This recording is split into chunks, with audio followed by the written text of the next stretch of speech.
전서 15장 20절 우리 같이 한 목소리로 함께 읽겠습니다. 그러나 이제 그리스도께서 죽은 자 가운데서 다시 살아나사 잠자는 자들의 첫 열매가 되셨도다. 아멘.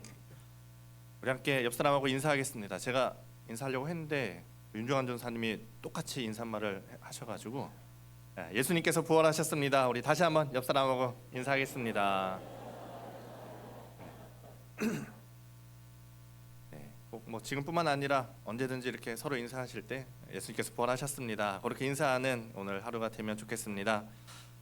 오늘 그 짭설전 오랜만이죠. 짭설전 뭐죠?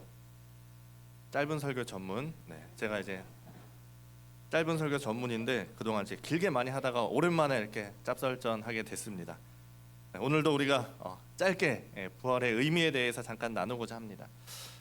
이렇게 부활에 대해서 생각할 때 혹시 그런 생각이나 의문 가져본 적 혹시 있지 않을까 합니다.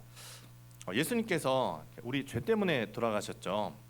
예수님께서 우리 죄 때문에 돌아가셨습니다. 내가 죄가 있어서 내 죄 때문에 예수님께서 돌아가신 거죠. 죄의 삭은 사망이죠. 내가 죄를 져서 내가 죽어야 되는데 예수님께서 나 대신 우리 대신 돌아가신 겁니다. 그래서 예수님께서 돌아가셔서 우리의 죄 문제가 어떻게 된 거죠? 해결된 거죠. 내가 죽어야 되는데 예수님께서 우리의 죄값을 치르셨기 때문에 십자가에서 돌아가셨기 때문에 우리의 죄의 문제가 해결된 겁니다. 그러면 여기서 의문이 이제 하나 있습니다. 예수님께서 십자가에서 죽으심으로 우리의 죄 문제가 해결되었다면 굳이 부활하셔야 할 이유가 있을까? 예수님 우리를 위해 죽기까지 하셨는데 십자가 지시면서 그렇게 고생하셨는데 이제 좀 평안히 쉬세요. 이럴 수도 있지 않을까요? 이런 문제로 아마 한두 번쯤 이렇게 생각해 보셨을 수 있을 문제라고 생각을 하는데 제가 이걸 가지고 한참 이렇게 묵상을 하는데 이제 그런 생각이 들었습니다. 여러분 한번 제가 말하는 걸 상상을 한번 해보십시오. 집에 불이 났습니다. 불이 나고 여러분 이제 방에 있고 집에 다 불이 나서 사방이 불타고 있습니다. 벽도 불타고 있고 문도 불타고 있고 나갈 수 없고 창문으로 나갈 수도 없는 이제 그러한 상황입니다. 꼼짝없이 죽을 수밖에 없게 된 거죠. 죽음만을 기다리고 있는데 그런데 갑자기 그때 방문이 쾅 하고 열리면서 누가 나타납니다. 한 사람이 들어온 겁니다. 누가 들어왔을까요? 예수님이 들어오시면 안 되죠. 집에 불이 났는데 예수님이 들어오시면 안 되죠. 누가 들어와야 됩니까? 소방관이 들어와야죠. 소방관이 딱 들어온 겁니다. 만약 여러분이 이제 불타는 집에서 죽음만 기다리고 있는데 그 문을 열고 소방관이 딱 들어왔을 때 여러분 어떤 생각이 들겠습니까? 이제 살았다라는 생각이 들지 않겠습니까? 이제 내가 살았구나라는 생각이 드는데 그런데 이 이야기는 여기서 끝이 나면 안 됩니다. 이 다음에 무슨 얘기가 나와야 될까요? 소방관하고 같이 여러분이 그 불타는 집에서 나오는 것으로 이야기가 마무리되어야 합니다. 여러분이 그 소방관을 보면서 내가 정말 이제 살았다 했는데 그 소방관이 어쩌지? 나 못 나가겠는데? 이러면 어떻게 되는 겁니까? 둘 다 그 안에서 불타 죽는 거죠.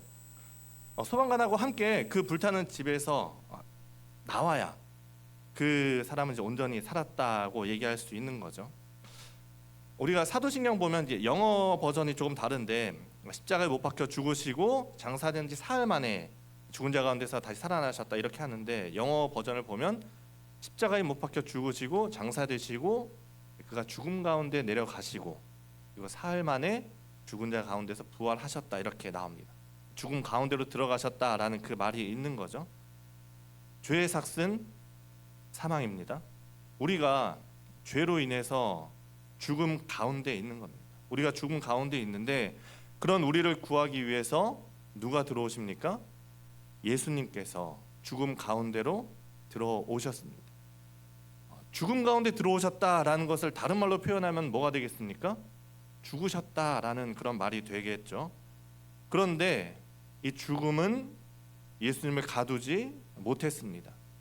예수님께서 죽음 가운데 있는 우리를 찾아오셔서 죽음 가운데로 들어오셔서 우리의 손을 붙잡고 먼저 죽음 가운데서 나오셨습니다. 그게 부활인 거죠.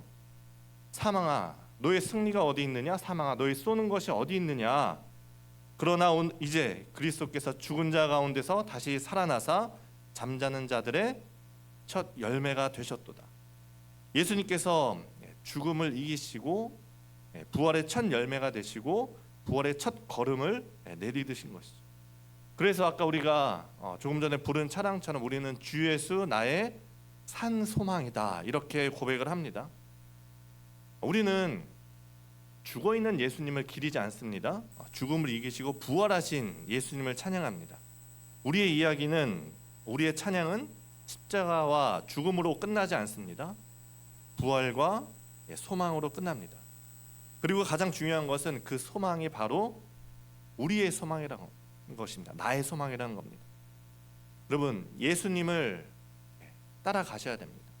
그 부활의 첫걸음을 걸어가신 예수님의 뒤를 따라 걸을 때 그 부활과 소망이 바로 우리의 것이 되는 것입니다.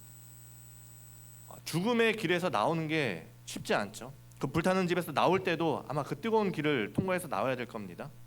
하물며 죽음의 길을 통과해서 그 생명으로 나오는 길이 쉽지 않습니다. 그래서 우리는 그것을 십자가의 길이다 그렇게 얘기를 합니다. 그 길은 어떻게 보면 내려놓음과 또 비움의 길이고 또 희생의 길이기도 합니다. 하지만 그 길이 생명의 길입니다. 여러분이 부활의 첫 걸음을 걸어가신 그 예수님의 뒤를 따라 우리가 같이 걸어가면서 여러분이 생명을 얻고 또 부활의 기쁨을 누리고 이렇게 사망에 승리하는 그러한 우리 성도님들 되시기를, 그래서 부활의 기쁨을 마음껏 누리시는 우리 성도님 되시기를 간절히 바랍니다. 기도하겠습니다. 거룩하신 하나님, 우리를 위해서 죽음 가운데 오시고 그러나 죽음을 이기시고 승리하시고 부활하신 예수님을 찬양합니다. 부활하셔서 우리의 산 소망이 되신 예수님, 주님께서 걸어가신 그 부활의 첫 걸음을 따라감으로 예수님의 부활과 그 산 소망이 우리의 것이 되게 하시며 오늘 이 부활의 기쁨을 마음껏 찬양하는 이 시간 될 수 있도록 인도하여 주옵소서.